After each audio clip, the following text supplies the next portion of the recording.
Hai semuanya, di sini kami dari kelompok 4 yang terdiri dari saya sendiri, Apele Sampe, dan teman saya, Fransa Jania.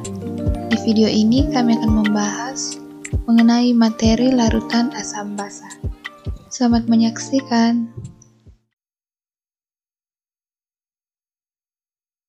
Baik, kita masuk pada asam. Istilah asam atau acid berasal dari bahasa Latin acetum yang berarti cuka. Seperti diketahui, zat utama dalam cuka adalah asam asetat. Kemudian basa sendiri atau alkali berasal dari bahasa Arab yang berarti abu. Asam merupakan salah satu penyusun dari berbagai bahan makanan dan minuman. Misalnya cuka, keju, dan buah-buahan. Nah, di bawah ini bisa kita lihat bersama tabel beberapa contoh asam yang telah kita kenal dalam kehidupan kita. Selanjutnya untuk basa. Basa adalah suatu senyawa yang jika kita larutkan dalam air dapat melepaskan ion hidroksida atau OH-. Oleh karena itu, semua rumus kimia basa umumnya dapat mengandung gugus OH. Dalam keadaan murni, basa umumnya berupa kristal padat dan bersifat kaustik. Beberapa produk rumah tangga seperti deodoran, obat mah, dan sabun serta deterjen mengandung basa. Nah, di bawah ini bisa kita lihat tabel beberapa contoh basa yang telah kita kenal. Kemudian kita masuk pada perbedaan sifat asam dan basa. Perbedaan yang pertama, senyawa asam bersifat korosif, sedangkan senyawa basa bersifat merusak kulit. Perbedaan yang kedua, sebagian besar asam bereaksi dengan logam menghasilkan H2, sedangkan basa terasa licin di tangan seperti sabun. Perbedaan yang ketiga, senyawa asam memiliki rasa asam, sedangkan senyawa basa terasa pahit. Kemudian perbedaan yang keempat, asam dapat mengubah warna zat yang dimiliki oleh zat lain, atau dapat dijadikan indikator asam atau basa. Sedangkan basa dapat mengubah warna zat lain, atau warna yang dihasilkan berbeda dengan asam. Kemudian yang kelima, menghasilkan ion H+ dalam air, sedangkan basa menghasilkan ion OH- dalam air. Kita masuk pada teori asam basa Arrhenius. Yang pertama, asam. Asam menurut Arrhenius merupakan zat yang di dalam air melepaskan ion H+. Nah, jumlah ion H+ yang dapat dihasilkan oleh suatu molekul asam disebut sebagai valensi asam. Sedangkan ion negatif yang terbentuk dari asam setelah melepas ion H+ disebut ion sisa asam. Contohnya, HCl menghasilkan H+ ditambah Cl-. Selanjutnya, basa menurut Arrhenius adalah senyawa yang di dalam air dapat menghasilkan ion hidroksida atau OH-. Jumlah ion OH- yang dapat dilepaskan oleh satu molekul basa disebut valensi basa. Contoh NH3 ditambah H2O menghasilkan NH4+ ditambah OH-. Derajat atau tingkat keasaman larutan bergantung pada konsentrasi ion H+ dalam larutan. Konsep pH untuk menyatakan konsentrasi ion H+ yaitu sama dengan negatif logaritma konsentrasi ion H+, atau bisa ditulis pH sama dengan min log dikali konsentrasi H+. Analogi dengan pH, konsentrasi ion OH- juga dapat dinyatakan dengan cara yang sama, yaitu dengan rumus pOH sama dengan min log dikali konsentrasi OH-. Meskipun nilai konsentrasi OH- dapat dinyatakan dengan pOH, tingkat kebasaan lazimnya juga dinyatakan dengan pH. Larutan basa memiliki pH di atas 7. Semakin tinggi pH, maka semakin bertambah pula sifat basanya. Selanjutnya, indikator kimia buatan dan indikator alami larutan asam basa. Nah, untuk mengetahui suatu larutan bersifat asam atau basa, diperlukan suatu indikator. Indikator akan berwarna tertentu pada pH tertentu.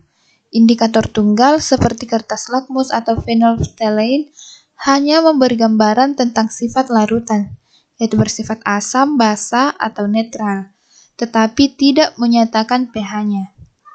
Campuran dari beberapa indikator yang dapat memberikan warna berbeda pada pH berbeda disebut indikator universal. Indikator universal tersebut terdiri dari beberapa senyawa yang menunjukkan beberapa perubahan pada rentang pH 1-14 untuk menunjukkan keasaman suatu larutan. Nah, berikut trayek perubahan warna dari beberapa indikator kimia buatan untuk larutan asam basa yang bisa kita lihat bersama di tabel di bawah ini. Selanjutnya, sifat larutan asam dan basa. Secara umum, zat-zat yang berasam asam mengandung asam. Misalnya asam nitrat pada jeruk, asam cuka pada cuka makanan, serta asam benzoat yang digunakan sebagai pengawet makanan. Basa merupakan senyawa yang mempunyai sifat licin, rasanya pahit, dan jenis basa tertentu bersifat kaustik atau membakar. Misalnya natrium hidroksida atau soda api. Nah, ciri-ciri umum larutan asam yaitu asam-asam bersifat korosif, dapat memerahkan kertas lakmus biru, dan dapat melarutkan berbagai jenis logam seperti logam seng dan logam magnesium. Contohnya yaitu asam nitrat pada jeruk, asam cuka pada cuka makanan, serta asam benzoat yang digunakan sebagai pengawet makanan. Kemudian ciri-ciri umum larutan basa yaitu terasa pahit, bersifat licin, dapat membirukan kertas lakmus merah, dan jenis basa tertentu bersifat kaustik atau membakar, misalnya natrium hidroksida atau soda api. Kita masuk pada identifikasi asam basa dan garam. Cara menentukan sifat asam dan basa larutan secara tepat yaitu menggunakan indikator. Cara menentukan senyawa bersifat asam, basa, atau netral dapat menggunakan kertas lakmus dan larutan indikator atau indikator alami. Yang pertama, identifikasi larutan asam basa dengan kertas lakmus. Nah, yang bisa kita ketahui bersama, ada dua macam kertas lakmus, yaitu lakmus merah dan lakmus biru. Sifat dari masing-masing kertas lakmus tersebut yaitu sebagai berikut. Yang pertama, lakmus merah dalam larutan asam berwarna merah dan dalam larutan basa berwarna biru.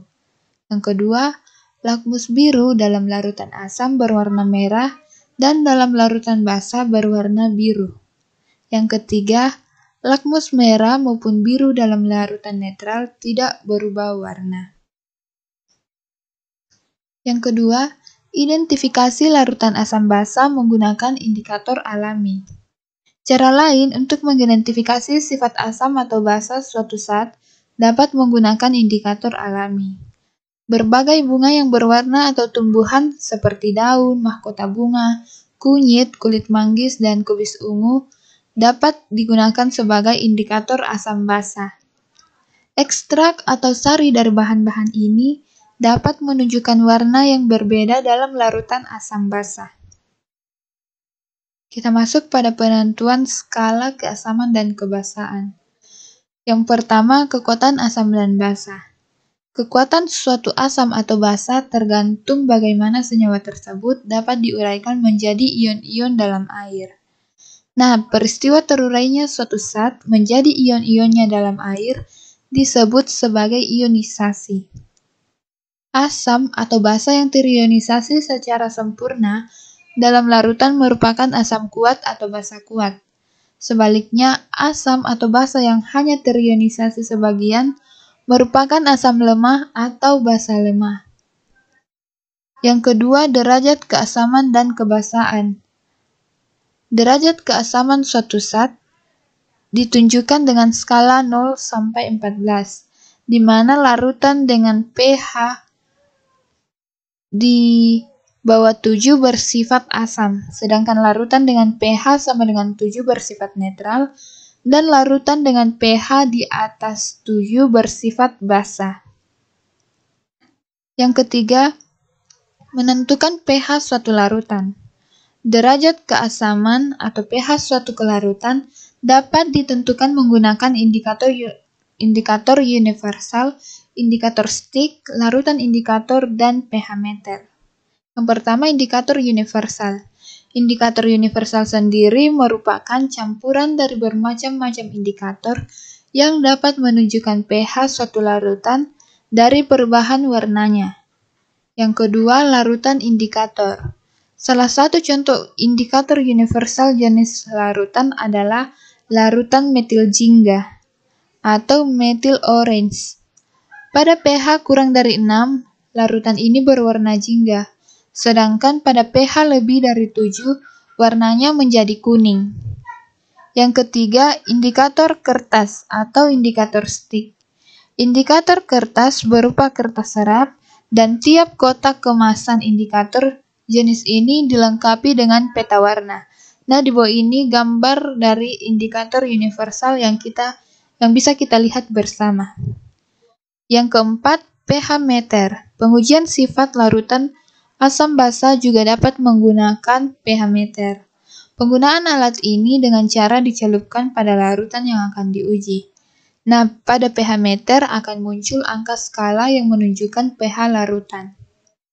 Sekian video pembahasan materi larutan asam basa dari kami kelompok 4. Semoga bermanfaat.